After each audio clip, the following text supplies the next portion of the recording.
Hola, ¿cómo están queridos amigos y amigas de doctores? Bienvenidos a un nuevo video del canal.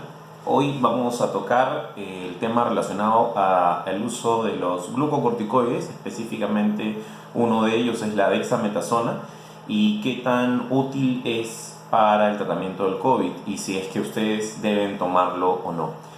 Mi nombre, para los que no me conocen, es Estefano Málaga, soy médico internista, médico COVID desde hace 4 meses en una clínica privada en Lima, donde estamos viendo ya cerca de, calculo yo, unos 500 casos de pacientes, de los cuales muchos han terminado hospitalizados en la clínica, mayoritariamente policías, muchísimos policías. Eh, Además de esta experiencia, tengo estudios en investigación científica a través de la Universidad de Harvard y de la Universidad de San Martín de Porres. Además de estos videos y este canal, doctor.es, también tengo una fanpage llamada doctor.es, donde ustedes me pueden seguir, y también una página en Instagram, doctor.estefanomálaga. Básicamente esos dos canales son abiertos para que ustedes me puedan hacer las consultas que puedan necesitar en el contexto de esta pandemia. Bien, vamos al tema. Y es un tema importante porque una de las primeras cosas que quiero aclarar es que no cualquiera debe estar utilizando un corticoide. Desafortunadamente, muchísimos pacientes me llegan ya manejados por otros médicos que les han indicado un corticoide en etapas tempranas de la infección. Y esto no necesariamente es una actitud correcta, por cuanto los glucocorticoides ejercen funciones sobre una serie de mecanismos reguladores dentro del organismo y entonces son medicamentos que no son del todo seguros para usar si uno no sabe lo que está haciendo con esos medicamentos. Para nosotros los médicos incluso puede ser complicado tomar la decisión de indicar un corticoide en algunas circunstancias y esta no es la excepción. Esta es una enfermedad nueva, por favor quiero que tengan en cuenta eso, tiene menos de 6 meses o 6 meses en el mundo, está por cumplir 6 meses en el mundo si les creemos a los chinos la fecha en la cual ellos lo reportaron y estamos aprendiendo con ella. Entonces no es tan fácil como decir a los médicos por qué es que no tienen un tratamiento, por qué es que no me dicen si esto funciona, porque todos estamos aprendiendo en el camino y básicamente lo que estamos usando es mano de evidencias anteriores para poder definir qué hacer en esta ocasión.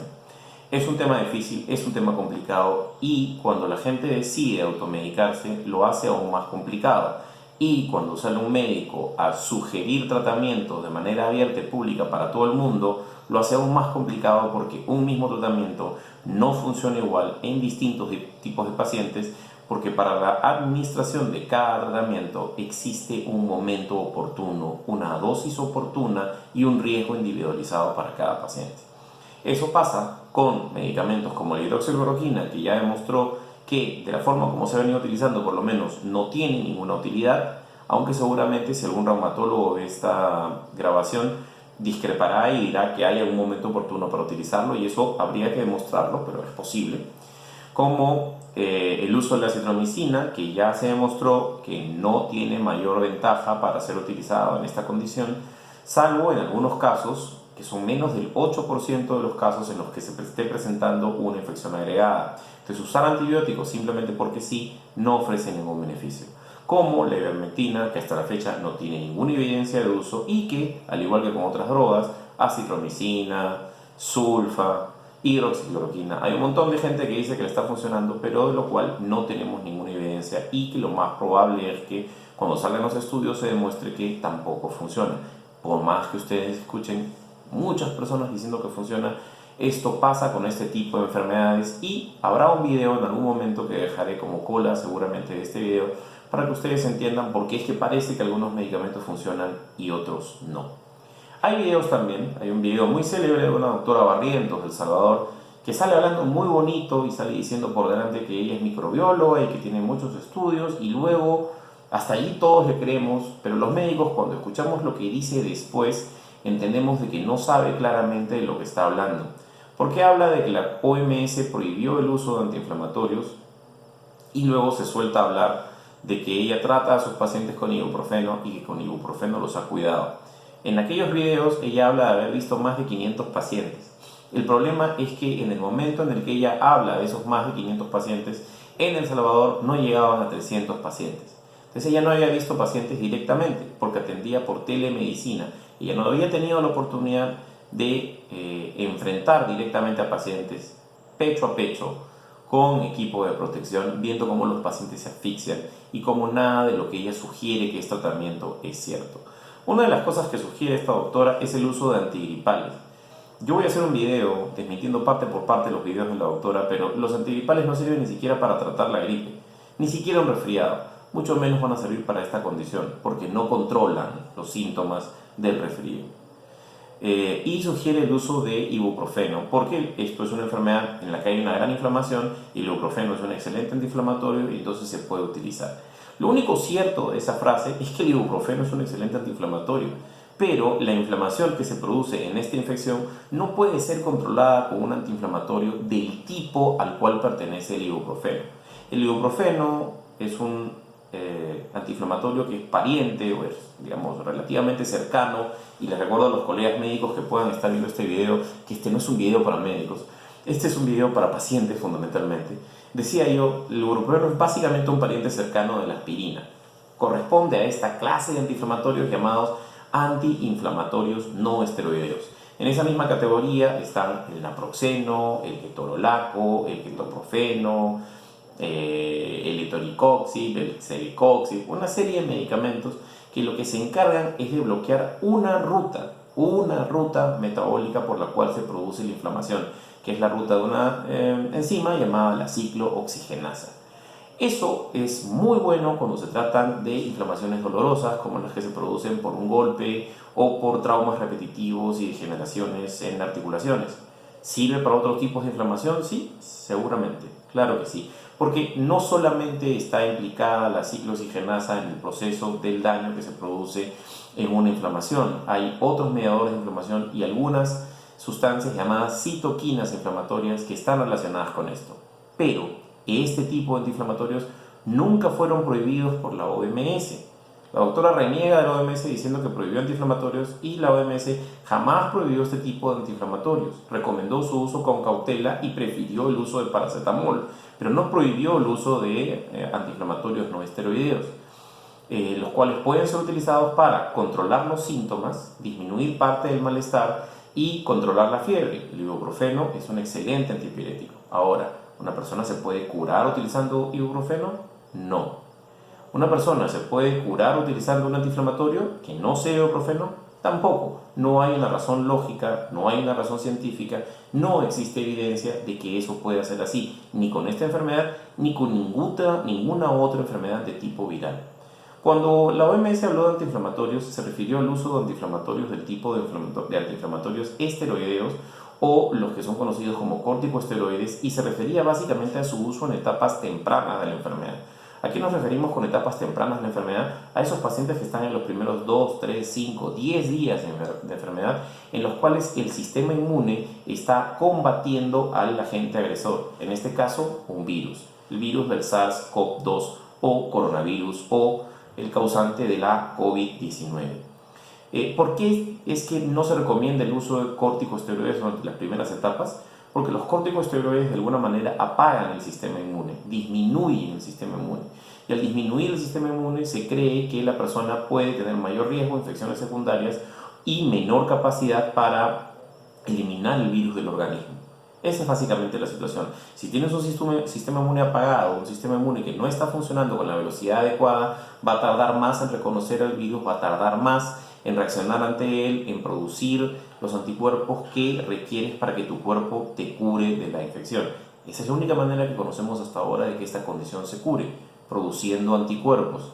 Lamentablemente no hemos podido nosotros generar una copia del anticuerpo como para inyectárselo a la gente y curarla. Lo que estamos tratando de hacer es generar vacunas con partes del virus que hagan que el propio cuerpo genere ese anticuerpo y que eso cure a la persona. En ese contexto, los corticosteroides no deben, repito, no deben ser usados en pacientes que están dentro de los primeros días de una infección. Si un médico le recomienda a usted el uso de un corticoide y usted tiene menos de 10 días de síntomas, por favor, no lo utilice. Por favor, no salga a comprar dexametasona a la calle porque vio un reportaje donde se decía que la dexametasona salva vidas. Porque si bien el reportaje es cierto, no es para que todo el mundo use corticosteroides. Los corticosteroides pueden bloquear un mecanismo de producción interno de hormonas el cual haría que después del uso de corticosteroides usted tenga una condición que lo pondría más bien en riesgo de tener un desenlace peor con el coronavirus. Entonces, ¿el reportaje de la dexametasona no sirve? Por supuesto que sirve. La dexametasona, así como otros corticosteroides que nosotros estamos utilizando, se utilizan en pacientes con casos severos. No los usamos sin miedo, los usamos con miedo, los usamos con mucha precaución y básicamente los usamos porque existía evidencia previa de las anteriores manifestaciones que producían estos síndromes de distrés respiratorio como el SARS y el MERS, los cuales ustedes pueden googlear en internet para que puedan entender un poco qué fue eso, dos condiciones producidas también por coronavirus, en los cuales se notó que los pacientes que tenían esta sensación de dificultad respiratoria, lo que nosotros llamamos distrés respiratorio severo, evolucionaban más favorablemente si se les administraba corticoides. Sin embargo, en esos casos, las dosis de corticoides eran cortas y por tiempo limitado, no como en algún protocolo de salud que ha salido en este país, en el cual se utilizan dosis muy altas de inicio, las cuales en realidad podrían poner también en riesgo al paciente. Ahora lo que estamos usando son básicamente dos corticoides, la metilprednisolona y la dexametasona. Lo que ha hecho este estudio que ha salido publicado de la Universidad de Oxford en Inglaterra es ponerle un número a la mejoría que genera la dexametasona en pacientes severamente enfermos en requerimiento ventilatorio, y es una reducción atribuida a la dexametasona adicional sobre las otras medidas que se toman en los pacientes que están en la unidad de cuidados intensivos de 35% aproximadamente. Es decir, si en un lado tienes un grupo de pacientes sin dexametasona y en otro tienes un grupo de pacientes con dexametasona, este grupo va a tener 35% menos mortalidad que aquel. Eso es lo que ha hecho este estudio, ponerle un número a la ventaja de la dexametasona. Y en pacientes con oxígeno y con progresión de síntomas más severos, se dice que hay una reducción de alrededor del 20%, es decir, 1 de cada 5 pacientes tratados mejora con el uso de dexametasona cuando están en distrés respiratorio, pero que no ha llegado a ventilación mecánica, que simplemente se están trabajando con oxígeno. La ventaja es que la dexametasona es un corticoide bastante barato y que puede ser utilizado en muchos hospitales y es que de relativa fácil producción. ¿Qué estamos utilizando en otros lados y en clínicas? Sobre todo estamos utilizando metilprednisolona.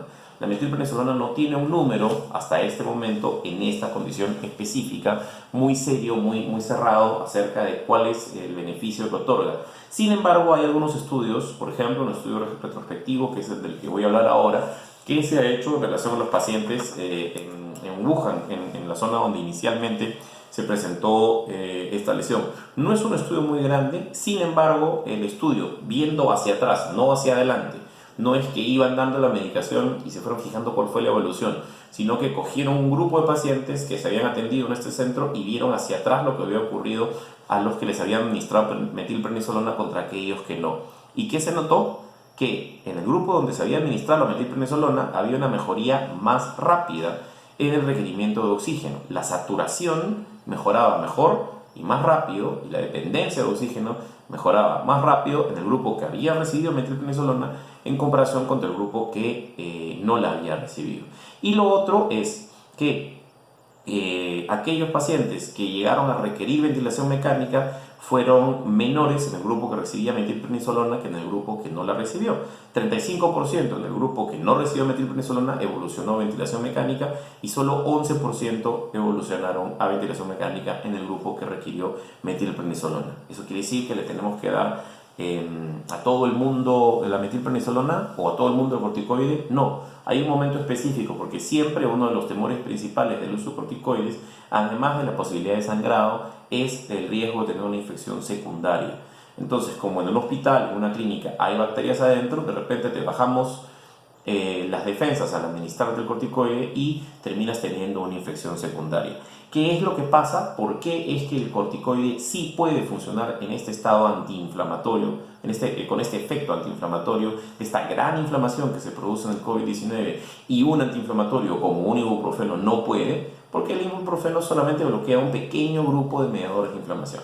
mientras que el corticoide bloquea una gran cantidad de mediadores de inflamación. Y entre los mediadores de inflamación, voy a decir muchos nombres raros que ustedes no conocen, están las interleuquinas, por ejemplo, la interleuquina 6, la interleuquina 8, el factor de necrosis tumoral alfa, hay marcadores de inflamación como la proteína C reactiva, entre otros, que sabemos que están elevados y que explican un poco un fenómeno que se presenta en estos pacientes llamado la tormenta de citoquinas. Se ha visto en los pacientes una destrucción, una desactivación del sistema inmune en los pacientes que fallecen con atrofia del vaso, atrofia de los ganglios linfáticos, disminución en el número de linfocitos, sobre todo los linfocitos tipo killer, que hacen que el cuerpo se encuentre como que paralizado y no pueda defenderse de la infección. El hecho de disminuir un poco la inflamación con los corticoides hace que el sistema inmune se pueda reactivar de manera favorable y que pueda combatir nuevamente al virus, al evitar la tormenta de citoquinas, esta tormenta inflamatoria que se genera dentro del cuerpo en respuesta a la infección viral. ¿Hay algún otro tipo de antiinflamatorio que estemos utilizando además de los corticoides y no el ibuprofeno para tratar la enfermedad, sino solamente para tratar la fiebre con el ibuprofeno? Sí, deben haber escuchado hablar del tocilizumab, que es un medicamento que tiene una cierta evidencia limitada y que es básicamente un inhibidor de estas sustancias llamadas citoquinas que desencadenan la cascada inflamatoria. Y bueno, básicamente eso es lo que tengo para decirles hoy día. El mensaje final es: ustedes no deben comprar corticoides a no ser que un médico se los mande. Si este médico les manda los corticoides dentro de los primeros días de tratamiento, entre la primera semana o 10 días de tratamiento, por favor consulten una segunda opinión, busquen un médico especialista, hablen de repente con un reumatólogo, con un buen internista, con alguien que sepa mejor lo que está haciendo, porque no deben consumirse corticoides en los primeros días. De hecho, más adelante tampoco deberían consumirse corticoides, sino quizás en una etapa muy posterior para tratar de ayudar un poco con la recuperación y por corto tiempo. La única indicación por ahora de corticoides es pacientes con dificultad respiratoria severa, que son los que generalmente están hospitalizados, a los que podemos controlar de cerca y que son aquellos que van a pasar a la unidad de cuidados intensivos, en donde seguramente nosotros podemos administrarles estos. Si esta información les pareció de utilidad, les pido por favor me ayuden a difundirla dejándome un like en la página directamente de YouTube. Seguramente ustedes están viendo esto a través de Facebook, les agradezco los likes de Facebook, pero valen mucho más los likes que ustedes den en YouTube, porque así YouTube decide compartir este video con más gente. Si me dejan un comentario ahí acerca del video, lo que les pareció interesante, o si quieren que les cuente otra cosa más aquí en YouTube, no en Facebook también, pero por favor en YouTube va a ser muy interesante para poder hacer que este video se viralice. Péguenlo en sus muros, compártanlo y estén atentos, suscríbanse para la llegada de más videos. Seguramente voy a dejar por aquí o por aquí, no sé, el video, el botón para la suscripción, y seguramente les voy a dejar también un video para que puedan ver más información sobre este canal. Gracias por estar ahí, espero no haberlos aburrido demasiado. Recuerden, lo más importante para mantenerse a salvo es mantener la distancia y, por supuesto, usar sus equipos de protección. Gracias, hasta la próxima, manténganse a salvo.